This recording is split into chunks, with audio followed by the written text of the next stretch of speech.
You mentioned also that you had to write some more songs, and then a lot of them were shit, as you say. And then, Yeah, it always happens. So what is that process like, where you feel that you need something more for the album, but then you kind of struggle to find it? Yeah, I think, well, you know, I had like written about 30 songs and I was only happy with like 4. Okay. And the rest of them were kind of like, ugh, they're grand, but I wrote a lot of songs when on the road and stuff, and I had it on my phone. And it's annoying about when you write a song, you're like, this is fucking great. This is the one I've been trying to write for years. And you wake up in the morning, you're like, this is the shittiest piece of shit ever. But no, it turned out really good. I had loads written, and then me and Ollie, the guy that I did the album with, we started writing together. So we wrote, Always was the first one that we proper wrote. I thought was awesome when we wrote together, and then we just kind of tumbled into another one. So it's great. It's a really good process. When do you know then that you have an album? When do you know, okay, I've written enough now, it won't make it better if I continue? I think we had like 13 songs. I was kind of like, it never really finished. I was kind of like, I don't know if, like, it's going to be good, but I was like, let's try to beat this song. And if we don't beat it, then at least we have another, like, a bigger choice. And I think we had 13, and we just kept writing. So we kept knocking songs off and putting ones in that we thought were better, and then on and on. And then I had songs that I'd written. I had one song that I wrote 3 years ago, but I'd never finished it. And I found it on my notes on my iPad that I left at home in Dublin. And I was like, this is fucking cool. So that's now, I think that's going to come out next month. I don't know which song this is, but with a song like that, then is the original meaning still attached, or does it change when you revisit it? I think I didn't have much written to it. I had like a chorus, and I had the melody, the hook. So the hook is like, and I had that, and I had like a weird whistle thing, which I cut out because it was weird. But yeah, it was really old, and then I was trying to make the whole album kind of simpler than the first one.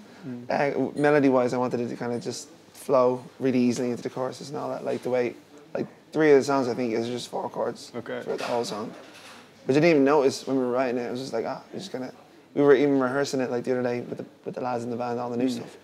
And I was like, there's one of the songs called Faces, and I'd never noticed it, but it's like 6 chords, but it goes throughout the whole song. It doesn't change once. And I was like, fuck, okay. And I fucking wrote the fucking thing. I couldn't fucking remember. But like, yeah, I think finding old songs is really cool because it's like you're listening to somebody else. And then I found that, and then it kind of worked really well.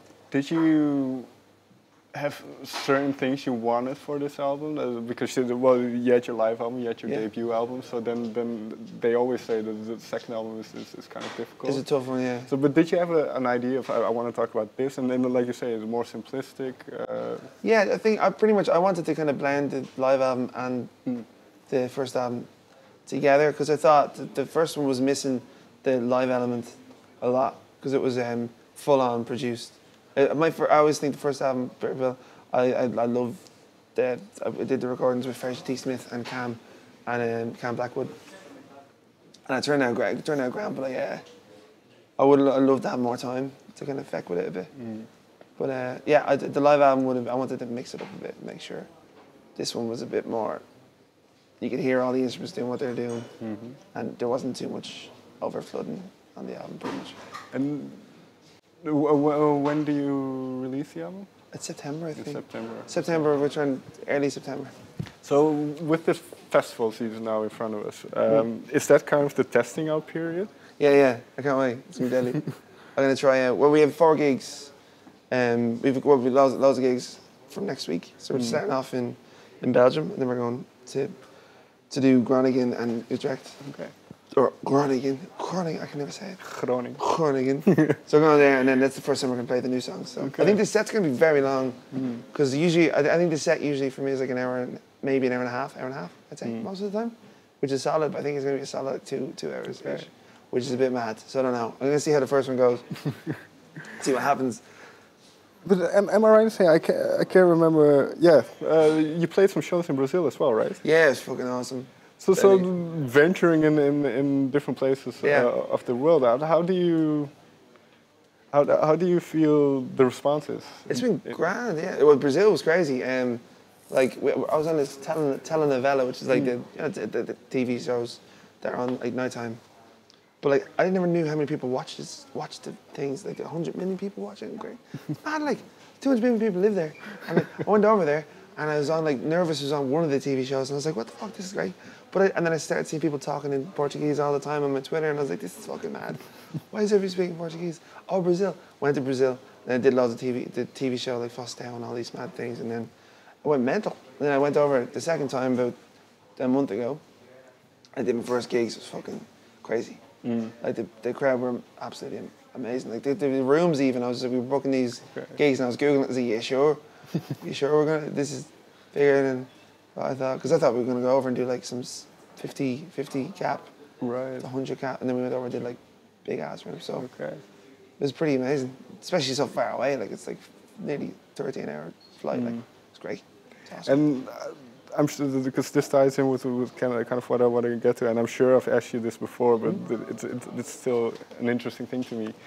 What is the ambition then? Because is it kind of world domination in a way? Yeah. No, you know, I always just write and record more. I think. I love. This is fucking great crack to me. Like just coming over here and just doing these trips and especially with the tour. I can't wait for the tour. I want to tour a lot more. I do. I want to get like more into it, especially with the band. I want to get the bus and just go on and probably from October and just do like a solid, long ass, like 6 months, 7 months then. Because touring's my favorite thing to do. Like. Well, I hear a lot from artists that it's also they always say the same thing. It's great, but it's also a lot of hard work. It is, but it's not really. It's great. No? It's so much fun. Like seriously, so much fun. Like I think. I used to watch. I remember watching like TV. It was like the MTV Cribs, but it was for the tour buses. And I think 80% of the people that were on it. I remember watching it and getting really annoyed because I was like 10, 11. I was like 11, and I was like loving playing guitar. And I was like, oh, Robert Plant. Like I love Plant. I'm literally growing me hair out like Robert Plant. And I used to watch it, and I'd be like, they're moaning about being on tour. I'm like, no, what are you moaning about? It's fucking great. Can we do anything else? This is like the best fucking job. This is great. Get to travel everywhere. Eat loads of different food. It's fucking deadly. But what's it like? Because well, I kind of know the answer because you told me earlier on. But what's it like being away from home? Because your family, your friends aren't there, but you're taking your friends with you now. Right? FaceTime's awesome. Also, like my best friends like come on tour with me. Right. So they like my mate Craig Gallagher and Brian, and then my other mate Andy, who's he's my buddy for years, and he's playing bass with their band now. So they're coming on tour for the whole run of Europe next week. So that's going to be great fun. So it's kind of like you bring people from home. So you feel like kind of home anyway. And I've been doing it for the last 5 years. And I at the start, I was kind of like, I miss going to Dublin. And then I realised that not a lot of stuff changes that much at home. Everything kind of stays relatively the same. So if I'm gone for 6 months and I come back, as long as I keep in touch with everybody and I don't just disappear off the face of the earth, like. But no, I think I love it. I think it's great. Last question then is, being on stage and singing, does that give you the same excitement then, can I ask? Yeah, definitely. I think like the likes of, there's certain times when it's more than, well there's like, we did Amsterdam and in the AFAS live thing, and that was like fucking crazy. I remember going out and like, my mate was playing first and it was so quiet. And I was like, is anybody here?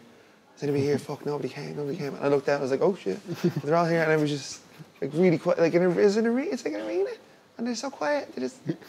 So I went backstage and I had like 20 minutes before I was going on. I went and I had to change the whole set list around. So it's like I can get away with opening with like a ballad. And then it's ballad. Because I was going to go out guns blazing and just like play like the fastest songs and just. But then I went down. I was like, oh no, this is great. But that was one of my favorite gigs ever. Okay. In Amsterdam, it was fucking amazing. Excellent. Good to hear. It was deadly. But yeah, no, it was one of the last ones near the end as well. So before I had time off, it was great. Gavin, always a pleasure. Oh, it was good, man. I wish you very well with the album, and we'll see you when it comes out. Yeah. All right. I'll see you soon. I might see you at a few festivals. Yeah, sure. Yeah. All right. Thank you very much. Have a good one, man.